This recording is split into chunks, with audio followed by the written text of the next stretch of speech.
नमस्कार सभी भाइयों को। 25 लोकसभा प्रत्याशी आदरणीय भाजपा आदरणीय श्री छत्रपाल सिंह गंगवार जी के अपील करते हुए वोट की सभी लोकसभा भाजपा कार्यकर्ताओं और जिस हिसाब से देखा जा रहा है यहाँ पे उत्साह कार्यकर्ताओं के बीच में कि ज़्यादा से ज़्यादा लोग संख्या में वोट की अपील कर रहे हैं, जितनी प्रतिशत वोट हुआ है बरेली में, तो उस उत्साह से ऐसा लग रहा है कि भाजपा प्रत्याशी की जो है जीत की ओर बढ़ रहे हैं। और पहली बात, हमारा प्रत्याशी कोई नहीं, ना हमें किसी जातिवाद से मतलब है, ना हमें किसी चीज़ से मतलब है। हमें मतलब सिर्फ अपने भारत देश से है। जो हमारे भारत देश को तरक्की की राह पे लेके जाएगा, हम उसके लिए हम उसे सपोर्ट करेंगे, चाहे वो मोदी जी हो, चाहे वो अखिलेश जी हो, चाहे वो कोई हो। हम जिस हिसाब से हमें देखा जा रहा है कि मोदी जी, पहली बात ये है कि मोदी जी सबका साथ सबका विकास का नारा लगाते हैं, ना कि वो पर्सनल किसी के लिए टारगेट करते हैं। और जो लोग बोल रहे हैं इस चीज़ को कि मोदी जी इस बार आ जाएंगे तो संविधान खतरे में पड़ जाएगा, संविधान खतरे में नहीं पड़ेगा। संविधान उन लोगों को खतरे में पड़ेगा जिनकी बैंकें काले कामों से भरी पड़ी हैं, जिनके कारनामे काले धंधों से भरे पड़े हैं, उन लोगों का संविधान खतरे में पड़ेगा। जो गरीब है, जो अच्छे लोग हैं, जो बढ़िया लोग हैं, अच्छी फैमिली से बिलोंग करते हैं, उनका कोई संविधान खतरे में नहीं पड़ रहा है। ये तो अफवाह फैलाई जा रही हैं कि जिससे कि हमारी जो बैंकें खाली हो चुकी हैं, हम बैंकें भरने के लिए मोदी जी को हटाए तो हमारी सरकार है तो हम अपनी बैंकें भरें। तो ये सारा जो चल रहा है फंडा, ये सब सीधे अपोजिट पार्टी ये कर रही हैं करने के लिए, ठीक है।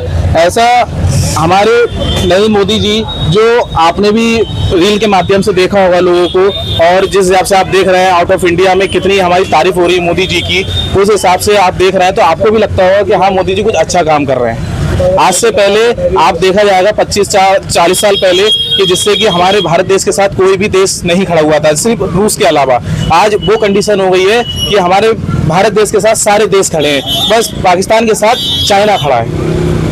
ये उन्होंने काम करके दिखाया है। जरूरी नहीं कि हम लोग एक रोटी के लिए हम बोल रहे हैं कि वो बेकार है, कि अब महंगाई बढ़ गई या इस चीज़ के लिए। जब हमने आज से 25-30 साल पहले 4 लाख की हमने ज़मीन खरीदी थी, ठीक है, जैसे लोग बोलते हैं कि हमने इतनी महंगाई हो गई, उनके समय में इतनी महंगाई हो गई। अब 40 साल पहले अब सोचिए, हमने 4 लाख की ज़मीन खरीदी थी, आज हम उसकी उम्मीद करते हैं कि 1 करोड़ की बिके, तो महंगाई तो हम खुद बढ़ा रहे हैं ना। तो मोदी जी थोड़ी ना बोल रहे हैं इस चीज़ को आके कि महंगाई बढ़ाओ या आप करो। आप भी तो उम्मीद रखते हो ना आपकी ज़मीन 4 लाख की 40 लाख की हो, है नहीं है? आप भी तो इस चीज को कहते हो। तो उस चीज के लिए मोदी जी को आप दोषी क्यों ठहरा रहे हो कि वो महंगाई बढ़ रही है? आप 4 लाख की बेच दो 40 साल बाद, नहीं बेचोगे ना। तो थोड़ा 5 साल या 25 साल सरकार रह गई है, जब उन लोगों ने कर्जा ले रखा है आउट ऑफ इंडिया से, वर्ल्ड बैंक से कर्जा ले रखा है, तो उसको उतारने के लिए भी तो समय चाहिए होगा। अब उन्होंने कोई महंगाई थोड़ी सी बढ़ा दी, तो जो है कि महंगाई बढ़ा दी मोदी जी ने कि ये कर दिया कि वो कर दिया। ऐसा नहीं होता। आप काम देखिए उनके। आपका विपक्ष कहता है कि मुसलमानों के साथ इंसाफ नहीं किया मोदी जी। विपक्ष तो तरह तरह की बात करेगा, क्योंकि विपक्ष को सरकार में आना है इसलिए। और आप देखेंगे ज़्यादातर कि सरकारी जितनी भी सुविधा है, सबसे ज़्यादा मुस्लिम भाई भी ले रहे हैं और हम हिंदू भाई भी ले रहे हैं, मिलकर सारे लोग हम सारी सुविधा ले रहे हैं। लेकिन विपक्ष तो काम ही उनका यही होता है कि हम लोगों को बताना, भड़काना लोगों को कि वो मुस्लिम के लिए कर रहे हैं। कोई खतरे में नहीं है। भारत देश इकलौता ऐसा देश है जिसमें सब सुकून से रह रहे हैं। किसी भी मुस्लिम भाई से आप पूछ लीजिए किसी तरीके का कि वो परेशान है किसी चीज़ को लेकर, या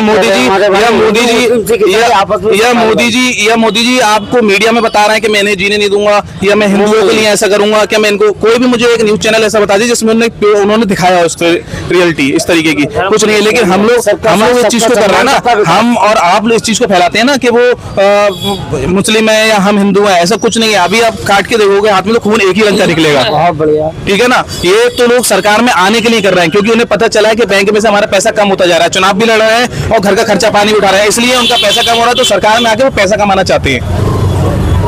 ठीक है, उनके जितने काले कामों पे जो पर्दाफाश किया है ना उन्होंने, तो इस वजह से उन लोगों को बुरा लग रहा है।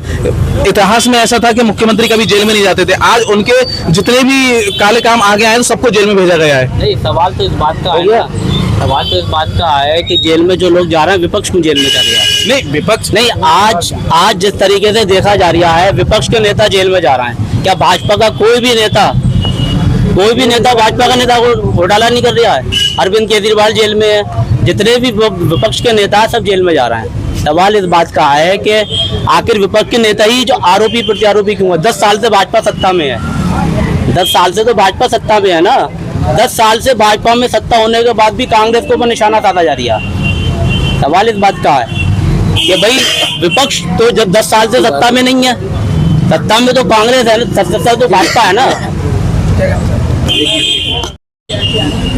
विपक्ष में जो आप इल्ज़ाम लगा रहे हैं कि विपक्ष में के लोग जो जेल में डाले जा रहे हैं, तो मोदी जी ने तो सबका साथ सबका विकास के साथ काम किया है। नहीं, मोदी जी ने तो ये भी कहा था काला धन वापस आएगा। 2014 का मैनिफेस्टो अगर आप देखें तो 2014 के मैनिफेस्टो के अंदर जितने वादे करे थे वो 19 में नहीं पूरे हुए, और जो 2019 के मैनिफेस्टो में वादे करे थे वो 24 में नहीं पूरे हुए हैं। तो मोदी जी ने तो बहुत कुछ कहा था। आज आप क्या चाहते हैं? हम ये चाहते हैं कि देश में युवाओं को रोजगार मिले, शिक्षा का स्तर बढ़े, और देश में जो एक माहौल है, हम हिंदू मुसलमान सब आपस में एक हैं, देश में शांति का माहौल बने। किसी भी तरीके से हम हिंदू भाई हमारे हैं, और हम हिंदू मुस्लिम सिख ईसाई सब आपस में एक हैं। देश का जो चुनाव हो रहा है वो धर्म के नाम पे ना हो, देश का चुनाव विकास के नाम पे होए, मुद्दों के नाम पे होए। मोदी जी ने काम कराए हैं, इसमें कोई दुराय नहीं है। योगी जी की सत्ता के अंदर प्रशासन बहुत अच्छा काम कर रहा है, इसमें कोई दुराय नहीं है, हम इस चीज़ से सहमत हैं। 10 साल के काम के बाद अगर आपको पाकिस्तान के नाम के ऊपर वोट मांगने पड़ रहा है तो फिर आपके काम नहीं दिखते हैं। 10 साल के अंदर अगर आप पाकिस्तान और इस चीज़ की बातें अगर कर रहे हैं इतने मंच के ऊपर, तो इसका मतलब ये है कि आप जो आपने 10 साल में जो काम कराए वो पीछे रह गए आपके। आप अपने कामों के नाम के ऊपर वोट मांगे ना, हम आपको वोट देने को तैयार हैं। आप गरीबों को अनाज दे रहे हैं, आप गरीबों को अनाज दे रहे हैं, मुसलमानों को भी अनाज में तैयार। लेकिन सवाल इस बात का है कि आप वोट जो मांगे वो अपने कामों के ऊपर मांगे, ना कि इस बात के ऊपर मांगे कि पाकिस्तान, हिंदुस्तान, मुसलमान, इन चीज़ों से वोट नहीं मिलेगा। देश का युवा जाग चुका है, देश के युवाओं को रोजगार चाहिए, शिक्षित माहौल होना चाहिए, अच्छी कानून व्यवस्था होनी चाहिए। इन मुद्दों के ऊपर वोटिंग हो रही है। और हकीकत ये है कि अगर इस चुनाव के अंदर 4 जून को ये पता चल जाएगा कि देश का माहौल किधर जा रहा है। सुनील सागर, देश आजाद भारत में पहली बार ऐसा होगा अगर भाजपा की सरकार गई, देश का पहला प्रधानमंत्री जेल में जाएगा। इलेक्ट्रोल बॉन्ड सबसे बड़ा घोटाला, कोविड केयर फंड सबसे बड़ा घोटाला, अग्निवीर योजना जिससे युवा बिल्कुल तबाह हुआ है। मैं बताऊं आपको, मैं 4 बजे सुबह तैयारी करता था, मेरे साथी जाने कैसे कितने युवा थे तैयारी करते, उन सब ने बिल्कुल बंद कर दिया तैयारी, ग्राउंड में जाना बंद कर दिया, बिल्कुल युवा तबाह हो गया। रोजगार नाम की कोई चीज नहीं, शिक्षा का स्तर बहुत गिर चुका है, बहुत गिर गया है। तो सबसे बड़ी चीज है, देश का प्रधानमंत्री पहला ऐसा प्रधानमंत्री होगा अगर भारत को जेल के अंदर जाएगा। इलेक्ट्रोल बॉन्ड सबसे बड़ा घोटाला है, इलेक्ट्रोल बॉन्ड देश के अंदर। आपने जिस कंपनी को पहले सीबीआई लगाई, सीबीआई के बाद उसने आपके बॉन्ड खरीदे, आपको पैसा दिया 5 करोड़ 50 करोड़, तो उसकी सीबीआई हट गई, उसको आपने ये चंदा चोरी करा इन लोगों ने, फिर उसको आपने ठेकेदारी भी दी। तो सबसे बड़ा घोटाला भैया इलेक्ट्रोल बॉन्ड होगा। दूसरी चीज, एक मोदी जी ने कोविड केयर फंड जिसको बिल्कुल अलग कर रखा है, सब चीजों से अलग कर रखा है। अगर सरकार गई तो सबसे पहले केयर फंड की भी जांच होगी, जो मोदी जी ने अपने सीने में दबा रखे पैसे, उसकी भी जांच होगी। यही सारी बातें हैं। युवाओं को रोजगार चाहिए, शिक्षा का स्तर बहुत बढ़िया हो, लोगों को हेल्थ की शिक्षा हो। कांग्रेस ने मोदी जी ने एक आयुष्मान योजना चल रही है 5 लाख रुपए, कांग्रेस ने एक योजना लेके आई है कि हम 25 लाख की चिरंजीवी योजना लागू करेंगे। भारत के प्रत्येक नागरिक को 25 लाख रुपए तक की मुफ्त शिक्षा मिलेगी। और कांग्रेस की सरकार अगर बनती है, देश में 6 महीने के अंदर 30 लाख नौकरियां निकलेंगी। अगर हम जैसे युवा हैं जिन्हें BA कर रखा है, डिप्लोमा कर रखा है, उनको 1 लाख रुपए अप्रेंटिस के तौर पर मिलेंगे। महिलाएं हैं, लोग ना घोषणा पत्र के हिसाब से वोट दे, किसी को ये नहीं है किसी ने हिंदू के नाम पर वोट मांगा, किसी ने महिलाओं के मंगलसूत्र के नाम पर वोट मांगा, किसी ने पाकिस्तान के नाम पर वोट मांगा। ऐसा नहीं है। घोषणा पत्र पढ़े, कांग्रेस से पढ़े, भाजपा के पढ़े, कांग्रेस के घोषणा पत्र पढ़े, उनने हम जैसे युवाओं को 1 लाख रुपए अप्रेंटिस, महिलाओं को 8,500 रुपए महीना पेंशन, जो मतलब गरीब तबके के लोग हैं। अखिलेश यादव ने बुजुर्गों के लिए 8,000 रुपए महीना पेंशन की बात करी है। तो ये सारी बातें होनी चाहिए रोजगार के नाम पर, तो घोषणाएं होनी चाहिए जैसे कि हमारा वादा हो और भी आम जनता का वादा हो। लेकिन मोदी जी के घोषणा पत्र में ऐसा कुछ भी नहीं है। वो तो ये कह रहे हैं कि आप, अभी एक डिबेट चल रही थी तो इनके भाजपा के प्रवक्ता थे, मुझसे बोले आप अपनी डिग्री लेके जाओ, आपको लोन मिलेगा। वो आपको कर्जे में डुबाना चाह रहा है। वो रोजगार की बात ही नहीं कर रहे किसी प्रकार की, हम आपको इतना रोजगार देंगे, कोई नहीं है रोजगार की बात। वो कहते हैं आप हमारे पास डिग्रियां लेके आओ, हम आपको रोजगार वो देंगे, लोन देंगे। भैया मैं बता रहा हूँ, अगर मैं अपनी डिग्री लेके जाता हूँ तो मेरे को भगा दिया जाएगा, बैंक से साथ मारे। कोई किसी प्रकार का कोई मुद्दा लोन नहीं है, केवल घोटाला हो रहा है और कुछ नहीं हो रहा है। जॉब नहीं निकल रही है और ये नहीं हो रहा है, तो मैं इनसे ये पूछना चाहता हूँ कि आप अखबार पढ़ते हैं या नहीं पढ़ते हैं, ये न्यूज़ पढ़ते हैं कि नहीं पढ़ते हैं कि जॉब निकल रही है कि नहीं निकल रही है। पहली बात तो ये पूछा जाए, ठीक है। उसके बाद हम कंपटीशन की तैयारी नहीं कर पा रहे हैं तो इसमें मोदी जी का दोष नहीं है।